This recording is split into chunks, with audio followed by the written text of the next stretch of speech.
The next thing I want to go over is how to sort arrays. JavaScript has built into the array class a sort function, and if you send the sort function strings, it sorts them just fine. Text. So let's demonstrate that as an example. Let's go into our sample code, and for array number 4 or 5, whichever one makes the most sense, let's change the content so that it has, this one's displaying 4. So let's change what's in 4. So here's array 4, it has 11 and so on. I'm going to change those to text. I'm going to start with my name. And don't feel bad, I'm just going down the left-hand side of the room here. If it makes you feel bad from now on, sit in that side of the room.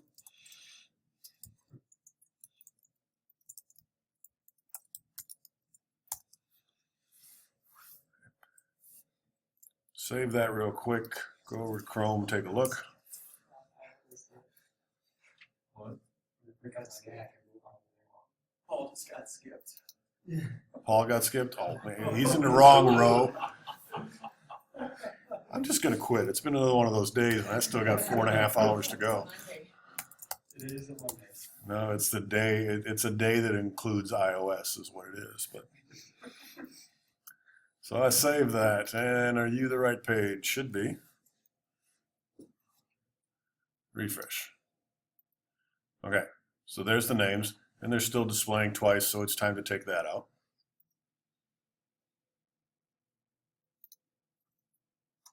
And I'm going to shrink this page down a little bit so I can get back and forth a little easier.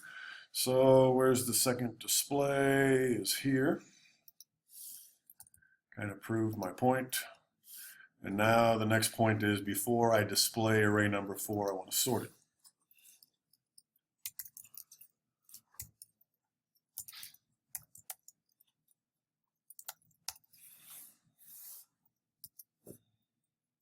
So now all those names should show up alphabetically. Keep pressing F5. Remember not to do that. So real easy to sort arrays.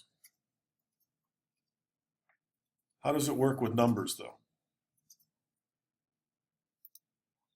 One of the things to be careful of when you're sorting arrays is numbers, because I think in the arrays here, even though they look like numbers, it might not sort properly. So let's give it an array list that could get really goofy.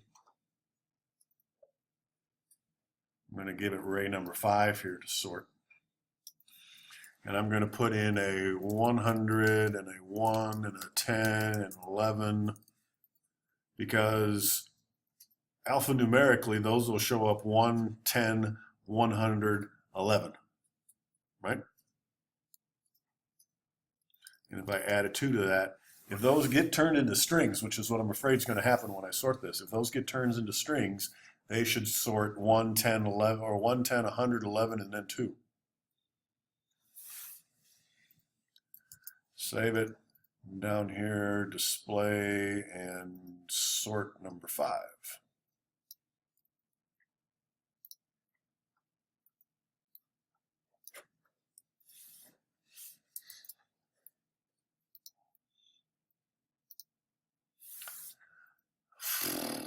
As I feared. Also, all this sort is case sensitive also. Those strings. It's case sensitive. Yes, so if I put a lowercase, add another one, a lowercase John to it, it'll be last. So how can I fix that? The way you fix it is by creating your own comparator function. You define a function that tells JavaScript how to sort these arrays, or how to sort the elements.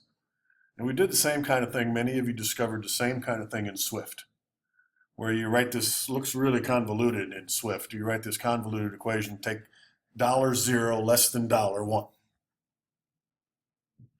But the less than there is a little funky here in JavaScript, because what we're getting is everything's a string. So what we have to do is define our own function to do that sorting. And here's an example of how to do a case-insensitive compare.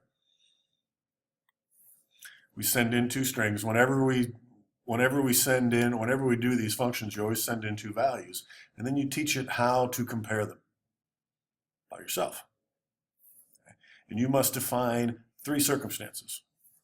What do I do if they're less than? You return a -1. What do I do if they're greater than? You return a +1. And what do I do if they're equal to? You return a 0. The sort function needs all three of those values to be able to tell those things apart. So let's see if we can create our own sort numeric function. I'm flying blind here, but what the heck. Let's see if I even have a placeholder. Ooh, there I do. I already wrote it. Wait a minute, we don't have to parse it or anything? As soon as I say one minus the other, I get numbers, right? As soon as you do math with strings, they get turned into numbers, hopefully. And in this case, I have numbers. So here's my compare values, but what happened to the -1 and the any negative value is appropriate. If these two numbers are the same, they're going to give me a 0, which means they're the same. And if value 2 is bigger than value 1, then value 2 comes after I get a positive number. So it's not really a -1, that's what it said in the notes, right? It's not really a -1 and a 1 and a 0. It's what do you do normally? Let's see, the function must return a negative number if parameter 1 is less than parameter 2. 0, positive number. So it's not a -1 and a 1, but that's often what you'll use. But since I'm comparing numbers, I have a compare values function here. And as long as when I'm sorting, here's my sort, I send it the address of compare values. Don't put parentheses on that. That calls compare values, which is two different things. This is a pointer to the function that I should use to sort my values. Same way when we were in form on load and you did blurs and key presses, you don't put parentheses on those because you're referring to the address of the function that's going to handle the event. Same thing here. I'm referring to the address of the function that's going to handle the compares.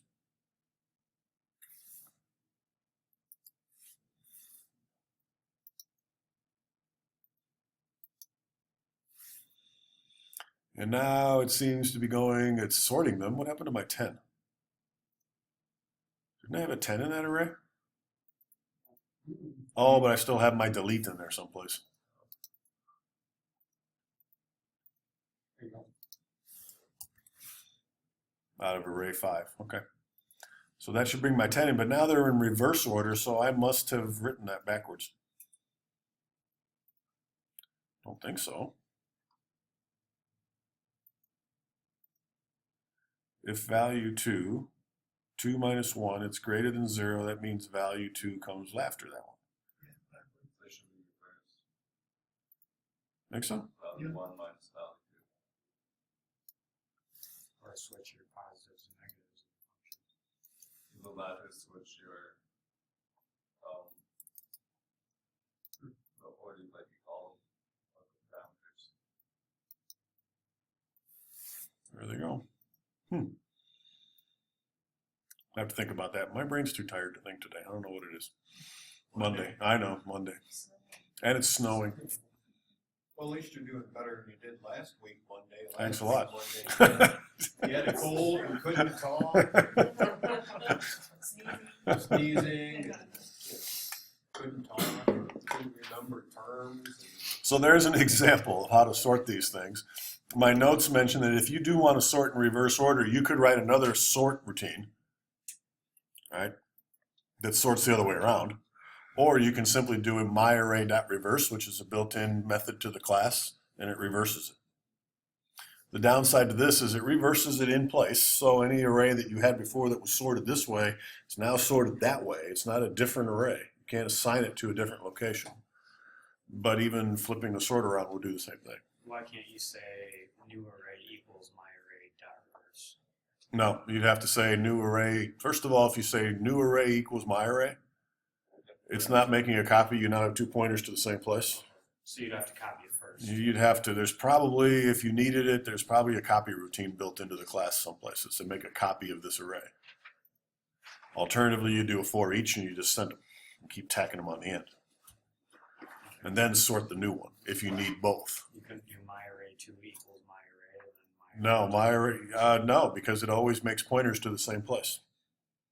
Remember, arrays are not variables, they are pointers to a memory location. So if I have two memory locations going to the board, I apologize to those of you listening to the recording. But here's my array. And if this is variable 1, or let's call it array 1, it points to that location. If I then later in my program say array 2 equals array 1, then array 2 points to the same location. And if you do the classic switching routine, then this one points to that one points to that one, and then that one points to that one, this one points to that. They're all pointing to the same place. We should verify that, right?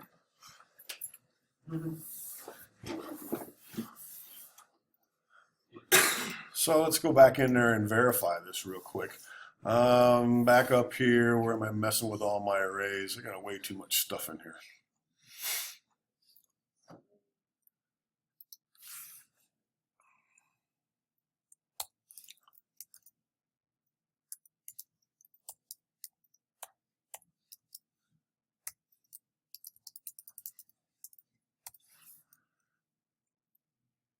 Now that's a dangerous statement, right? Because what happened to my original array 5? It's gone into the big bit bucket in the sky because it's now a memory location that nobody has reference to anymore. how are you going to tell if that works? So, 'cause array I'm not done yet. 4 was the same. So I'm not done yet. Okay. Now 4 has the numbers in it last time I looked, or what did we do to 4? They were both the same. They were, but now this one has names in it. Oh, Okay. So if I down here say array sub, which one? Let's go with 5, that's the new one, at position 2 equals nobody, and I apologize to whoever that was, it's because of sorting. Okay. I would expect that to only appear in array number 5, and I'm displaying them down here. If my theory is correct and they're both pointing, and assignment with equals makes the duplicate pointers, they should both have nobody in position 3.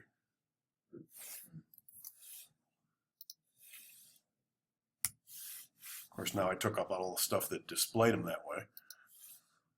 And this one, nobody. They're not linked to each other, they're just both pointing to the same memory location. So either one that you change causes trouble. That exact same thing happens when you pass an array to a function. The function has a different pointer called the array, or whatever you call it, to the same memory location. In that instance. Pardon me? Only in that instance. That pointer then goes away, but when you manipulate any references, it changes the actual array permanently. But that pointer, that extra pointer, only goes away when the array goes away. The pointer is local, but it's pointing to the same place. Is that really useful, or is that more of a pain passing by reference? It's very useful. Passing by reference saves a lot of memory, because if you have a very large array, you don't want to make a duplicate of it. And we talked about this a little bit in Swift. That's weird because we're passing an exact duplicate of the array to the function, which is rare. I understand why they did it, because most arrays aren't huge. And so better off to have a copy, so if you manipulate it inside, it doesn't affect it outside. But most languages, this is good because we're saving memory. I don't have a copy of this big, huge monster structure being sent to the function, say, here, use this. And particularly if it's just displaying it or calculating statistics and it's not changing it, sending a copy of it's very memory consuming and probably in a way time consuming. So sending a reference to it is a better thing. slice. That's how you copy it. Slice? Slice? Array.slice. There is an array.split as well. I think it's in this language. I don't know if it's let's do a quick look at, so you said array, JavaScript array slice. Huh? That's a stupid name. We just assign that to another array.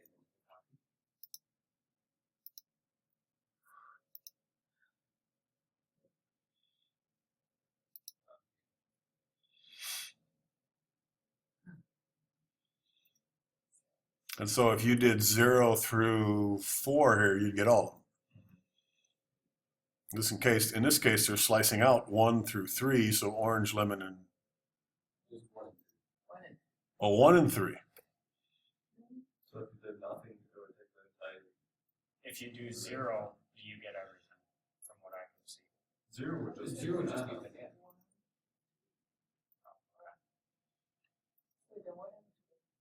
Oh no, that's not what one. This is not 1 and 3. It's orange and lemon.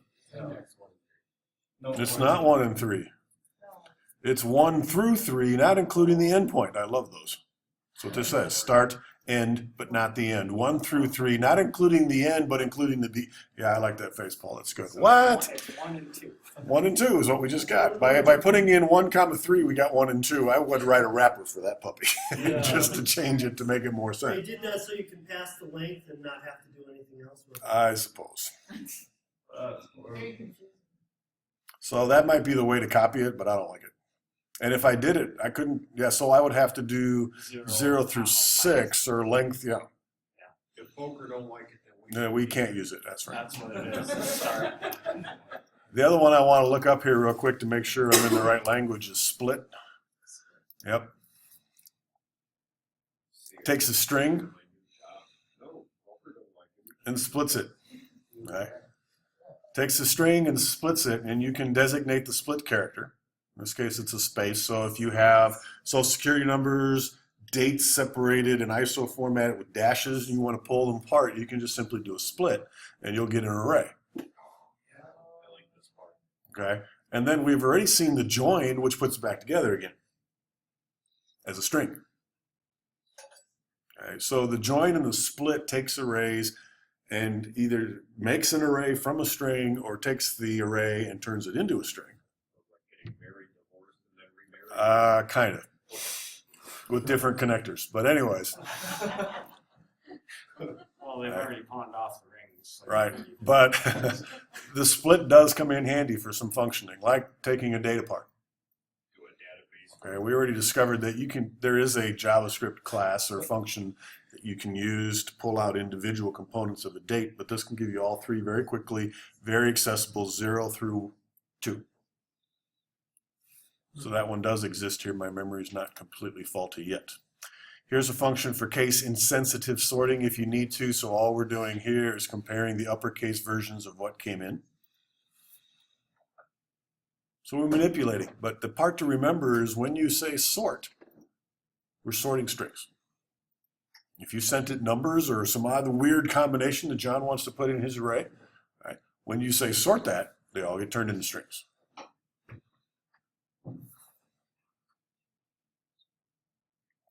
Easiest way to search is use index of.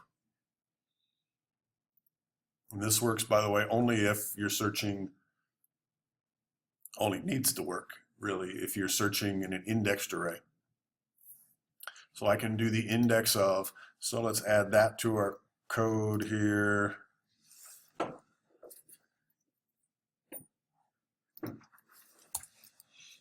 And then I can do another document write line here. Man, I want to press tab and it won't let me. Brackets, guys, is there a way to make the tab key accept? Yes, I just figured that out. Go to your. Gotta- Because it's driving me nuts. Gotta have it. Go to probably the settings someplace. No, You you have have a to go. function already written to do this on 155. You have to go to. Thank you. Go to. Shoot, Tell me later. no, Okay. it's easy. It's go to the help show extensions folder. And then from there, go up one level to brackets. No, to the left. Oh. To the left. And then, yeah, open the brackets.json file. Not where it was. Yeah, where you were. And then quotes, insert hint on tab, quote. Where? At the end or anywhere? Uh, It's not a snippet. It's a comma. Must brackets. be. Did you go brackets.json? Yeah, that's where I am. That's what that is. That's what's It's a lot inside. different than mine. Huh? It's a lot different than mine. It's Mac. Inside here, you did what? Oh yeah, up top like that. Okay, it's quote, insert, hint, capital H on tab, on and tab, capital K, quote, colon, true. That's in the recording. I'll never remember that one. Probably have to shut down and reload. Nope, I didn't. Really? That's cool. Okay, so as Reen mentioned, there's already a search array function down here. Oh, that's for later. I'm sorry. 155 search test. Yeah, but that's for later. Oh. A different kind of search. And so where was I? Displaying my arrays here. And document.writeLine index of Voker is almost typed a backslash parenthesis. Almost did it. Darn Swift is in my brain now.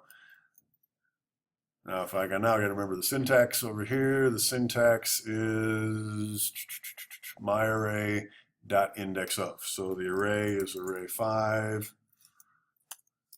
dot index of. Thank you, that did work, the tab finally.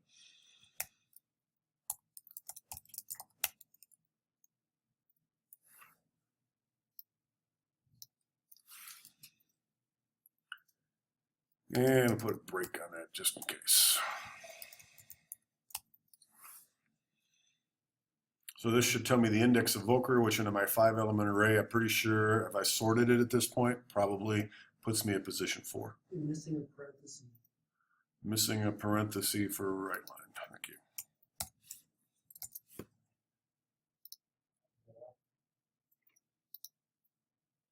Index of Voker is 0 because it's not sorted.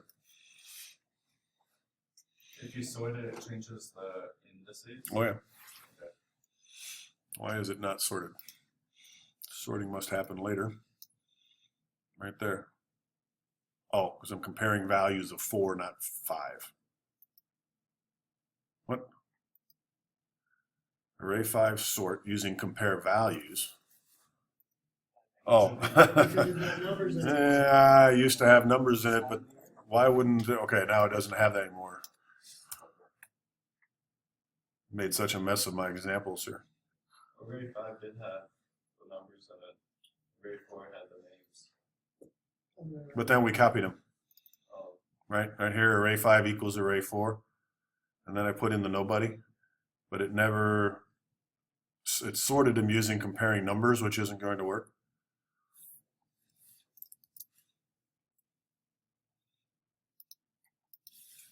If you can find your way through all that, I'll be surprised.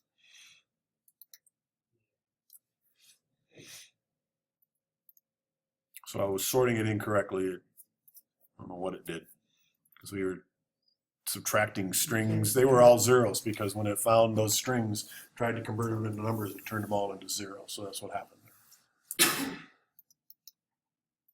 Okay, so that gives you the index of. There is a binary search if you've got a really large array of stuff that you want to search. Binary search is a better idea. It's an algorithm. I think it's a little lower in my notes here. It's an algorithm. It's a classic algorithm. It was proven by PhDs when I was still wearing diapers. And so it's one of those classic routines. The downside to a binary search is in order for it to work, the array has to be sorted. So there is some code below here, which is a little weird to read if you're not careful. I give it an array, and what am I looking for? This is the low index of the array, and this is the high index of the array. And what happens here to make this so efficient is it looks and it says, it looks right dead middle, if I remember right. Yeah, right there. Take the low plus the high, divide by 2. That's the middle of the array. It looks there first. That's dumb. Why would you look in the middle? Because if it's not it, the number is either on, it's either after or before. And we've just split our list in half because it's sorted. And then what happens is it says, if we found it, cool, we found it. If we didn't, then it moves. I got to show you this on the board because this is classic one that Skyward lets you write for some reason. Actually, they weren't looking for this one. Let's say that I have the numbers 1, 7, 17, 20. They have to be sorted. They don't have to be exactly sorted, meaning there can be equals in there. It doesn't cause any trouble. And now this is position 0, and this is the low. And 1, 2, 3, 4, 5, 6. That's probably dangerous. No, it's okay. It'll work, but just to make my life a little easier, let's add 101 out there that you can't see in position 7. And that's now the upper position, or the H, the high position here, I think. I call them low and high. So as long as low is less than or equal to high, if those ever cross, it's not there. This will also tell you if it's not there. Because if they cross while this loop, if we get out of this loop without returning in the middle, notice this has a jump out of the middle of the loop. It's supposed to be efficient. If we never jump out of the middle of the loop, that means this loop ended and we return -1 saying it's not there. But what happens is we take the low plus the high, so the 0 plus the 7 divide by 2. That gives me a position 3. It's integer math, right? Because we're in JavaScript. Right? Maybe not. Yeah, but when it's working with indexes, it's going to be integers. Might work. So it goes to position 3. And it says, what number are we looking for, by the way? 25? We'll do a 25 to start with. All right, it goes to position 3 here. That's where we're looking right now. Are you my number? No. So at this point it says, no, it's not the number. If the key, what I'm looking for, 25, is less than 23, no. Then it moves, we're here, then the low becomes middle, which is this one plus 1. And I've now eliminated in one command half of my list. And it now says, all right, go back up, do it again. We take position 4 and 7, divide those, that gives me 5.5, so it looks here, and it says, are you my number? No. Is my number less than that or big, so it moves the H over here because this one's out, all of those are gone. Now it looks at those two and it's down to 1, right? Are you my number? No, these flip. The outside loop ends and it says it's not there. If you send this, remember the powers of 2? I think I talked about this in programming logic somewhere. 2 to the some ridiculous power. How many numbers does it take? I have 1 million numbers. What's 1 million log 2? How many column headings do I need to get to 1 million in binary? 32. 32. Sounds right. If you give me 1 million numbers, an array size 1 million, 32 hits on this will tell me if the number's there or not. Maximum. The average is 16. Because half the time you're going to get lucky and step on it. Can you imagine having a list of 100 numbers, searching for something and only having to look at 16 of them? But remember, every time we do a search, we cut the list in half. It has to be sorted. It has to be sorted. And how long does it take to sort a 1 million item list? Oh my God. No, because a smart person, as the stuff is added, it was sorted as it goes. If you know you're going to be searching more than you're going to be doing anything else, you insert items into the middle of the list, or you create an index in a database. So it's automatic, so it's quickly sorted out. And then every time, so the first time I narrow my list down from 1 million to 500,000. Next time to 250,000. Next time to 1/8 of a million. We're at 125,000 numbers. After just 4 looks, we've eliminated 875,000 numbers after 4 looks.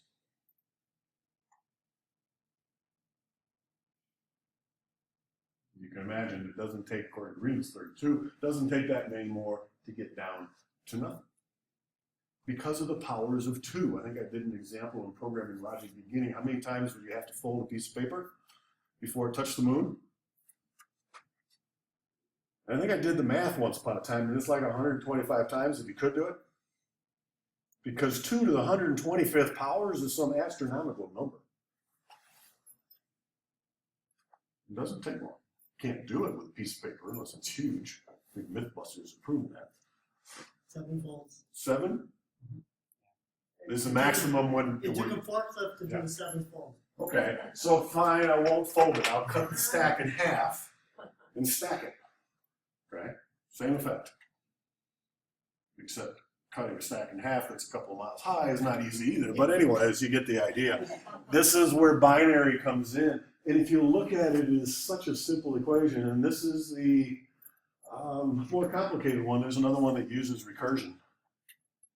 That says take my list. Oh, it's in this half. Then do a binary sort on just that half. It calls itself with just the front half. And then it calls itself with the middle half, and it keeps sending the pieces recursively, and that one's supposed to be more efficient. But this one's relatively easy to understand. It just keeps moving those endpoints in until it narrows down. It's got to be this one. And because it's binary, it's much more efficient. Is there a way to actually sort the list? Can you sort it in chunks? Like, In that way, let's split it into 4 pieces, sort the 4 pieces, and then sort those. 4 in a pieces. way, the most efficient sort routine does something similar. Yeah. It moves items so that they're on this half and that half, they're in the right half of the list. So it simply swaps them until it finds kind of the median. And then you've got a part over here and you've got a part over here that's still unsorted. And then you do a recursive and say, sort that. And then sort this. You call dot sort. This is what I would do. Yeah, well, not Right. if you're applying Skyward. Not if you're applying to Skyward. Skyward wants you to write something. They just want you to think about it. The easiest way is just to write a loop and keep track with a flag of whether or not you've swapped. And you compare this one to this one. Do they need to be swapped? If so, then swap them. Yeah, Then you go to the next go pair. through and Then you go to the next pair, and you go to the next pair, and you go to the next pair, and you go to the next pair. They didn't like that. Right. That's what I gave them. What, they want you to write a super efficient to sort? What? Jeez. Like they could do it. If I have an issue with them, it's what they put on that get you into the door test, but so be it. They didn't like that one. That's a brute force. Takes forever. Sure it does. We don't sort of write the data into a binary tree. We just sort it automatically. It's another answer they don't like. Right. Unless you balance the tree. But anyway, we're all talking a bunch of theory here that nobody cares about anymore when you're writing code. That's why I'm upset. I'm going to talk to Cliff about that next time I get a chance. It's in my recording. All right, that's sorting. What else is on my list here? I think we've found my way through most of this. Oh no, we got some more to cover. So let's save that for next time. We already talked about quickly printing arrays. We can two-string them, and it'll print them with commas in between, I think. Yep. If you want something else in between, then you can put your own separator in there, and you can put a \n and make them print up and down if you wish. So that's where we'll stop. When we come back, okay, your choice. You're here. Wednesday or Monday? Next week? Wednesday? Wednesday. What's this one? Okay, Wednesday's fine. We'll finish this up then. So a week from Wednesday? No, this Wednesday. I promised you maybe lab. I think I told you maybe. We'll see. I'm not done, so I want to finish it. I'm thinking another hour ought to cover it. We have to talk about associative arrays, which aren't very difficult. Briefly talk about multi-dimensional arrays. Is that just an array of arrays? It's an array of arrays. It's exactly what it is, just. We'll take a look at that, and then maybe we'll take a look at the, what have I got here? This is a linear search. Why do I even need it? I think I put these in here for those of you applying at Skyward so you can take a look at them, but there's all kinds of ways to search as well that are just as more. The binary is the most efficient, but sorting is a little more complicated. I used to talk about these in programming logic beginning as theory, but I was blowing away networkers and everybody else, so I kind of snuck it in here. We'll talk about it maybe a little bit more when we come back.